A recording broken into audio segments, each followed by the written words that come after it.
Hey guys and girls, I'm James and welcome to the channel. So you're looking for a new drone, but you wanted to check all the boxes. You wanted to have GPS, brushless motors, and a 3-axis gimbal to get good video.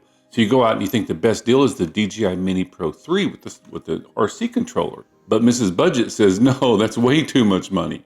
So you go all the way down to $299 to get the DJI Mini SE. But Mrs. Budget says, no, that's still way too much money. We got Christmas coming up. We got to buy presents for the kids. So you're thinking, I'll give up the 3-axis gimbal so I can still take good photos, and I'll get the brushless motors with the GPS. And you think, I'll get the Holystone HS175D at $169. But Mrs. Budget says, no, your budget is $100. And you're thinking, I can't get a GPS drone with brushless motors for $100, but guys, you can. Here's the LYRC L900. You got to get it from Bangood. You can't get it from Amazon. So if you're going to get it by Christmas, it takes a couple weeks to get here because it's on a slow boat from China. So, but it does have brushless motors and it is a GPS drone. And you're probably thinking, James, I've seen that drone before. That looks just like the KF-102. But guys, this drone's over 250 grams. This one's under 250 grams. And you realize next year when remote ID kicks in, every drone over 250 grams is going to have a remote beacon. Well, for expensive drones, it's just going to be a firmware update. But on these budget drones, they don't have a way to update the firmware. So these drones that are over 250 grams are going to have a remote beacon put on top of it. So you're going to have to spend more money to do that and mess with it. So my suggestion is, if you're going to go with the budget drone, stay under 250 grams. And this one is under 250 grams. So if you're new to drones, you're probably thinking, well, what is GPS? Well, GPS locks a drone into position. All the satellites connect to the drone. And no matter if it's windy, if you let go of the controllers, it holds its position. Whereas more of a budget drone, you've got to fly it. Even if it's windy and you let go of it, it flies away. So GPS also allows you to have return to home. So if you get in a panic situation, you push a button and the drone comes back and lands very close to where it took off. So it's $100 with one battery. If you want multiple batteries, it costs a little bit more. And for $5 more, you can get obstacle avoidance that Bangood puts on some of their other drones. They sent me this one to review, and after I reviewed it, I don't think they're ever going to send me another drone again because I had to buy this one with my own money. But for $5, how good can the obstacle avoidance work? I wouldn't even mess with obstacle avoidance, and I also wouldn't use the autonomous flight features it has, like follow me, circle me, things like that. I wouldn't use those without obstacle avoidance. But you're going to get good flight time, GPS, and brushless motors. And what are brushless motors? Brushless motors are two magnets spinning inside of each other, kind of like these old spinners. There's little friction and little heat, where brushed motors are two brushes spinning inside of each other, and they're turning a gear. So if these motors ever get into a bind, it strips the gears. Can you fix it? Yeah, but it's more than what the drone is worth. So for $100, can it fly good? How long does the battery last? Is the camera good? Can it at least take good pictures? Is the remote any good? Well, guys, the remote has an LED screen and it gives you a lot of information, even if you're not using the app. It'll tell you how high you are, how far away you are, how many satellites you're connected to. So there's a lot that this remote can give you for under $100 for these. So let's go put her up in the air, and then I'll show you how she flies and what the camera looks like. Then I'll come back and I'll sit down, I'll go over the interface with the app and the functions of the drone. Then we'll come back for our final review. So let's go put her up in the air. All right, let's try it out. Watch it through a little bit. Let me start by saying I love the way a noise drone looks. I just love the way it looks in the sky. I think they make them gray so people don't see them as much, but I want to see my drone. So the first time you put the drone in the air, it's good to let it just hover for a little bit, make sure all the satellites are locked in good. I also really like the sound of this drone. The pitch of the props is a real pleasant sound. Some of these budget drones have an annoying sound when you're trying to fly them. So it calibrated the compass very well. There was no toilet bowling or anything like that, which means it's holding its position very well. If you can see, it's very responsive up and down. It yaws real good. It pitches rolling left and right really good. That's speed 2. So if there's any wind, you want to go straight to speed 2. And right here, I'm at the edge of line of sight, which is probably about 100 meters. I mean, you might go 200 meters, which is like 2 football fields, but legally you can't go beyond visual line of sight anyway. So you got to keep it in where you can see it. And that's as far as you want to push these budget drones anyway. And I was trying to test it to see if I would lose connection, if it would return to home. And it did. As soon as it started beeping at me that it was losing signal, it came straight back. Here I'm going backwards, just trying all the different ways you can fly this drone around. I'm really impressed with it. I can't believe it's $100. GPS and brushless motors. Usually you're going to start it in the $200 range and go up. You know, it's not a DJI. Don't get me wrong. And it doesn't have a 3-axis gimbal. But if you're wanting to get into drones, this is a really good drone. It's just going to take you a while to get it from Bangood if you're used to buying your drones from Amazon. So here's what the video looks like out of the app. Of course, it doesn't have an SD card, so when it's recording straight to the app. And here's a picture that it took, not color edited. Here's what the interface with the app looks like. So when you're looking down at your phone or your device, this is what the drone is going to see. It's pretty good. I mean, there's a little bit of jello in it as it moves around. And again, the gimbal will go up and down, but it's not a 3-axis gimbal, so it's going to be a little bit shaky and it's going to be moving around, but it's $100.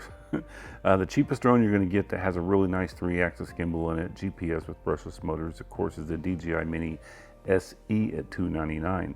So this one's $100, but if you get 2 batteries, I think it's $120. So if you got $300, spend $300. But if you got $100, this is a really good option. And this is what it looks like out of the drone. The footage flying around, not cinematic, just flying around and going real high. You see how it'll skip around on you and stuff. That's just the drone. That's nothing you're doing wrong if it keeps doing this to you. That's just the way that you're going to get with these budget drones. But it's a really good way to practice, a really good way to start learning how to make a pre-start checklist, to calibrate your compass, set your gyros, and to understand what all of that means.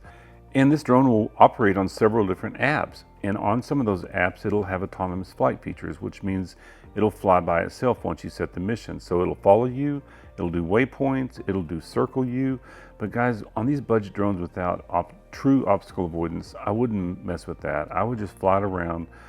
I wrecked 2 or 3 of these drones last year trying to use those autonomous flight features without obstacle avoidance. Because once you set it on a mission, sometimes it's hard to get it out of that mission. If it's headed straight toward a tree, it's going to crash right into it. So if you ever get in a panic situation, you can hit return to home or just let go of the sticks and it will hopefully just hover in place. But if it ever starts acting weird, then it's got some type of satellite interference. Learn how to turn the GPS off and then fly it back manually so where the satellites aren't controlling the drone, you are. And trust me, that's hard to think of sometimes when you're in a panic situation to turn the GPS off. But I read about a lot of flyaways with these budget drones, but they're not perfect, so you're just gonna have to deal with the different little nuances of each drone. But it flies really good. I'm really impressed. When I first opened it up and I was holding it, it seemed more like a toy. But once you get it out there, it really performs very, very well. If you're worried about buying from Bangood, don't. They're a very reputable company. I probably bought 10, 15 drones from them besides this one. And I did get an FPV drone once that the motor would not work. Not only did they send me 4 new motors, they paid me to put it in. I think like $70 because they didn't want it returned. So the customer service will work with you. You just have to go back and forth with some emails. So it is not as easy as Amazon, but you can't buy this drone on Amazon. And Bangood definitely does have the best prices on FPV parts and other drone accessories you may need from time to time. One more thing before we go in, I always mention try to have an agenda. If you're a first-time flyer and you have it in the air, if you start aimlessly just flying around, it'll get boring. So work on your skill set and your subconscious will start taking over, learning how to move this drone because every drone flies a little bit different. They don't all fly the same. So you'll just learn the personality of each one. It'll get more comfortable every time you fly it and you'll get better and better videos. And what a great way to learn is on a $100 drone. So let's go back inside and we'll sit down and we'll go over the interface with the app and I'll go over how to get it calibrated and the gyro set. If you want to skip all of that, it's time-stamped underneath and you can go straight to the end if you want to watch the review. All right guys, well I bought the one with the styrofoam box. You can get them with a case, but it did come with an instruction booklet in Chinese and in English, but there's no QR code for the app. That's not good. I had to look it up on the internet and download it. It did come with extra props, a handy dandy screwdriver, and 1 charge cable, and I got the one with the extra battery. It's 205 grams, which puts it, it's still even lighter than like the Holy Stone HS175, that's 216.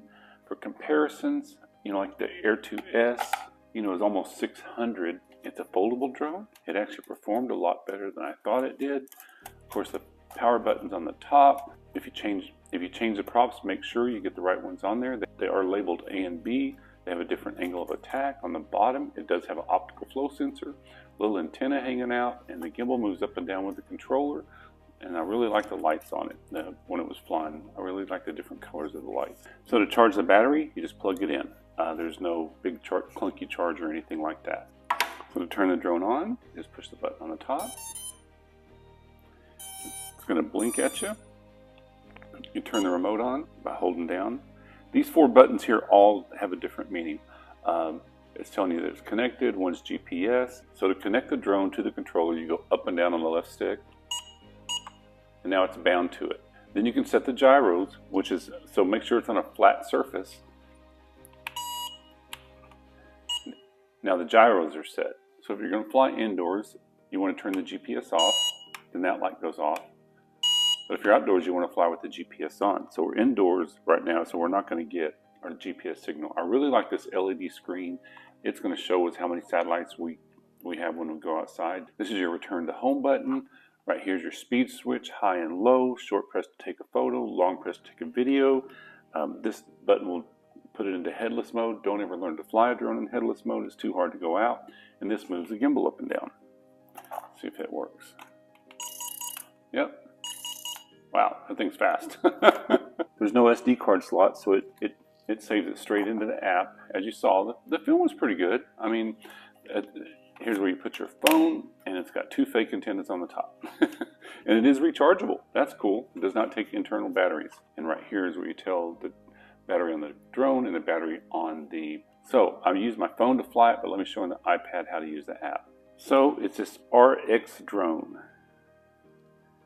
When you open it, it's not going to work because it's a Wi-Fi drone. So you got to go back to your settings, open up your Wi-Fi, look for this GPS 5G.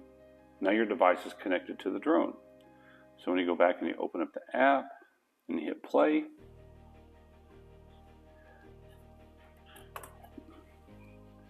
now the camera's working. Camera's pretty good. I mean, it's a $100 drone. Takes really good pictures. I wouldn't use the app for anything. I mean, unless I know it's got right here, you can do the map and see where the drone is. It's supposed to, you know, for even the return to home, everything, I would only use it to see where the drone's going. So we want to do what's called a compass calibration on it, because when when you get in your car and you take off and the GPS tells you to turn around because it doesn't know which direction you're going. Well, the satellites need to know what's the front and the back of the drone. That's why you do a compass calibration. And make sure when you do it, you're not near any metal. So you press this button up here, and it's going to blink really fast. You're going to turn it 3 times this way, then it beeps at you. Now you're going to turn it 3 times this way, and beeps at you again. Now the calibration's set. So it's ready to take off. As soon as we go outside and wait for GPS, we can take it and the satellites will hold it in position. So let's go back for our final review. So guys, thanks so much for watching the review of the LYZRC L900. The only drone that I know of that's out there that's $100. It's a GPS drone that has brushless motors. If you know of one, be sure and let me know. I'll buy it and review it. So the drone flies really well, good battery time, takes pretty decent pictures. Camera quality is not that good, but for $100, I mean, it's a great way to start. And this drone will sit on a shelf just as much as an expensive drone. What does that mean? Well, when you want to get in shape, you go out and you spend a lot of money on a treadmill, and it just becomes a place to hang your clothes because you lose interest. Well, if drones aren't for you because you don't really understand all that a drone can do and you lose interest, it's just going to sit on a shelf. So $100 is a great way to get into the hobby. So I do hear some people say, James, I just get tired of flying my drone around. Well, guys, a drone is a flying camera. It allows you to see things that other people can't. You can get beautiful pictures. It can enhance your family vacation, let alone what it does with first responders and so many other things. But as a hobbyist, and you want to stay in a low budget, I can't think of anything better out there for $100 that has a brushless motors and GPS. If you have one of these, be sure and let me know what you think. And guys, as always, if you got something out of this, please like and subscribe. Subscribers mean everything to me in this channel. And I'll be sure and put this one in my next giveaway for Christmas. So guys, happy holidays, and I'll see you in the next one. Take 300 away. Now do the same thing. Okay. Now do 200. And then go.